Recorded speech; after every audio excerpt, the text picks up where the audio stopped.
I'm 29F and grew up in a family where Christmas wasn't just another holiday. It was treated like a tradition carved in stone. Every detail repeated year after year like a script. The tree went up the day after Thanksgiving, the same decorations were brought down from the attic, the same music played in the background. We all knew the rhythms of the season, and we all knew one thing for certain. My Aunt Linda, my dad's older sister, would find a way to make the holiday about herself. Linda is 56 now, but she's been the same since I was a kid. She branded herself as the generous one of the family. She wanted everyone to see her as the person who gave the best gifts, the most thoughtful surprises, the one who kept Christmas alive. On the surface, it might sound like a nice role to play, but the way she did it turned the holidays into a performance. Every year she would brag about how much she had spent. It wasn't just about giving, it was about making sure everyone knew the price tag. I remember one year at Christmas dinner when she leaned back in her chair, swirled her wine, and casually dropped into conversation. "That leather jacket I got you wasn't cheap, you know." She wasn't even talking to me that time. It was my cousin wearing the jacket, and the poor girl looked down at her plate, embarrassed, while everyone else just nodded politely. My mom rolled her eyes, but she didn't say anything. Nobody ever did. Linda's temper was sharp, and challenging her in front of others was asking for an explosion. But behind the glossy show she put on, the gifts themselves rarely matched the image she tried to sell. As I got older, I started noticing the details. Perfume bottles that were already half empty, sweaters with clearance stickers still stuck to the tags, gift sets that were clearly rewrapped from someone else. The worst was the year she gave my cousin a toaster oven. When he unwrapped it, crumbs spilled out on the carpet. He laughed at first, thinking it was a joke, but Linda just smiled and told him he was lucky because that brand is expensive. If anyone ever dared to point out things like that, she had the same line ready. It's the thought that counts. And yet when it came time for her to open gifts, if she didn't get something flashy or high value, she sulked like she'd been cheated. She once unwrapped a scarf from me, something I'd saved up for, soft cashmere in her favorite color, and she sighed and put it aside without a word.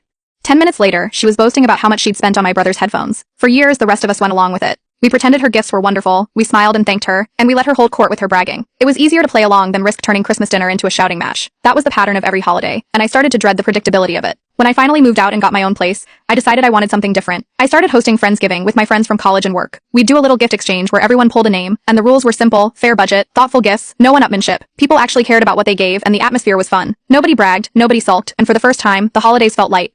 So when my parents asked me last year if I'd host Christmas for the extended family, I surprised myself by agreeing. I wanted to bring some of that same energy into my own family. At the same time, I knew it was also a chance to finally level the playing field with Linda. She'd spent decades setting herself up as the queen of Christmas, but in her world, there were never any rules. She could overspend, underspend, re-gift, and no one said a word. This year, that was going to change. I decided we would do a secret Santa. Everyone would draw a name, and each person had to buy a gift for that one person. I sent out the rules ahead of time so there'd be no confusion. The budget range was set, minimum $75, maximum $100. Every gift had to come with a receipt, taped to the box or slipped in an envelope. And most importantly, each gift had to include a short note from the giver explaining why they chose it. That way, it couldn't just be something pulled out of a closet or bought in a hurry at the clearance aisle. No excuses, no recycling old junk, no hiding behind vague gestures. When I typed it all up and hit send, I knew exactly who was going to hate it. Linda thrived on the chaos of no rules. But with a clear budget and required receipts, her usual tricks would be exposed. This year, she wouldn't be able to disguise a half-burned candle as a thoughtful gift. This year, there would be no wiggle room to brag about sacrifice while handing someone a sweater with a tag still dangling. The thought of it made me nervous, but also strangely relieved. For once, Christmas wouldn't revolve around her drama. Everyone would be on the same footing, with the same expectations.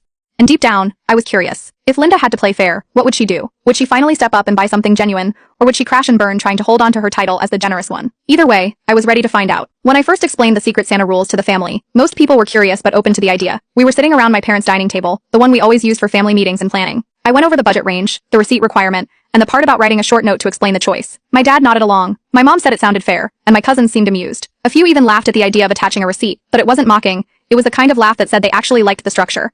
Linda, on the other hand, looked like she'd bitten into a lemon. She crossed her arms and leaned back in her chair, her face stiff. She didn't jump in right away, but everyone could tell she was waiting for the right moment to challenge it. Sure enough, after a few seconds of silence, she broke in, questioning why we needed so many rules. She claimed she'd always given the best gifts, and that this system killed the fun. Nobody rushed to back her up this time. My mom gently explained that the rules were about fairness, not competition. My cousins nodded, and even my brother said it would be nice to keep things equal. The more everyone agreed, the more restless Linda became. She looked around the table, almost daring someone to defend her, but no one did. Then, something surprising happened. Her own daughter Emily, who was 27, spoke up.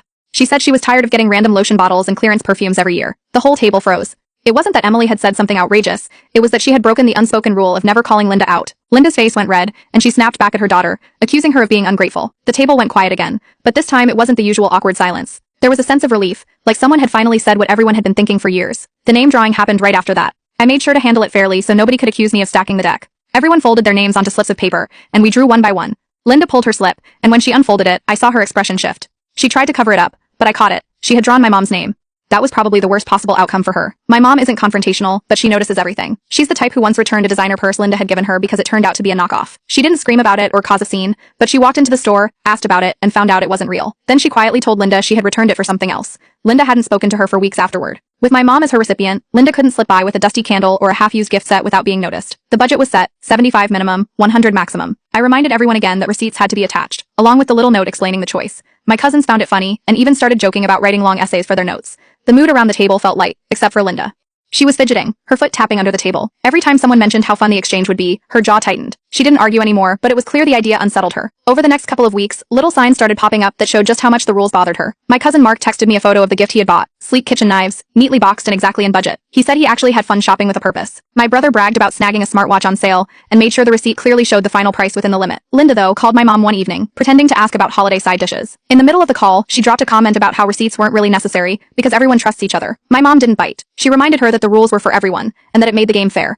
Linda dropped the subject, but not happily. 2 days later, I overheard her in the kitchen at my parents' house talking to her husband. She was whispering, but the walls aren't thick. She complained that the new system was humiliating and that she had no idea what to buy. She even said she might just get something from the back of the closet and hope nobody noticed. Her husband didn't respond much, just muttered something about playing by the rules, but she kept grumbling. As the days ticked down to Christmas, I could see the split growing in the family. My cousins, siblings, and even my parents seemed excited. They would text about what they bought, joke about who they thought had drawn their name, and share ideas for funny notes to attach. Linda, meanwhile, looked more tense each time the subject came up. At one Sunday dinner, she complained again that the system ruined the spirit of giving. My dad shrugged and told her the rules were already set. Nobody offered to change them. On Christmas Eve, my phone buzzed.